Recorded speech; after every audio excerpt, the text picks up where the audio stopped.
What's the connection between a murdered dissident in Russia and the by-elections in the UK this week? It's not a joke, far from it, but the connections are there.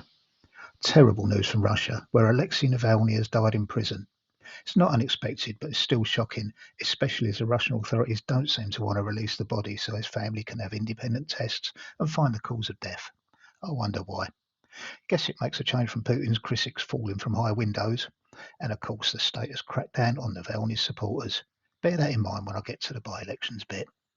Foreign Secretary and pig-shagger-in-chief David Cameron has been on the media rounds saying something must be done. But what exactly?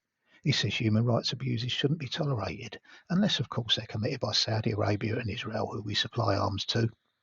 He's mentioned increased sanctions against Russia, but all that means is the sanctions we put in place already weren't really that strong. Probably why a company Rishi's wife has interests in still trades with them.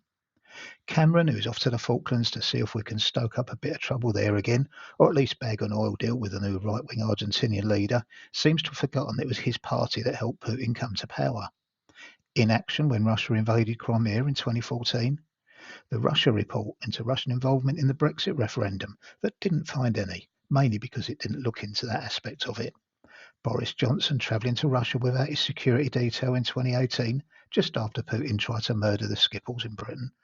Partying with an ex-KGB spy who'd already been sanctioned by many countries, and then giving that man's son a place in the House of Lords. Boris Johnson again soliciting Russian donations to the Tory party.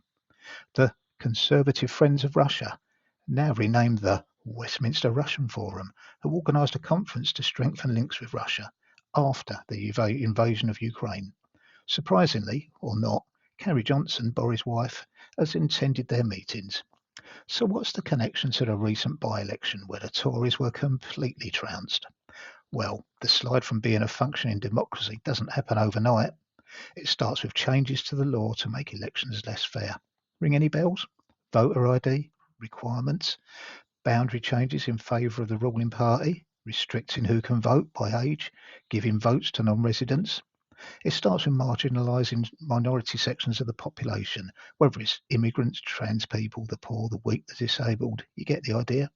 It starts with convincing the country that the people in power have their interests at heart.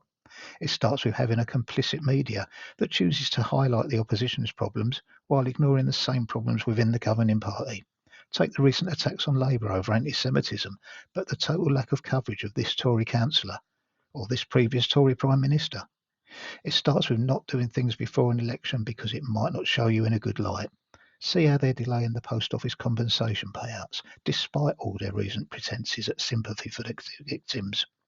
Accompany this with laws to restrict protests, which have recently come into force, and increase police powers, and you're on the road. I'm not saying the UK is like Russia yet, but it's all about power and money for the people in charge. They don't give one single fuck about the country or its citizens, and that's dangerous. Go on, help get an alternative view out there by sharing the video and subscribing to the channel. You might even consider clicking for notifications.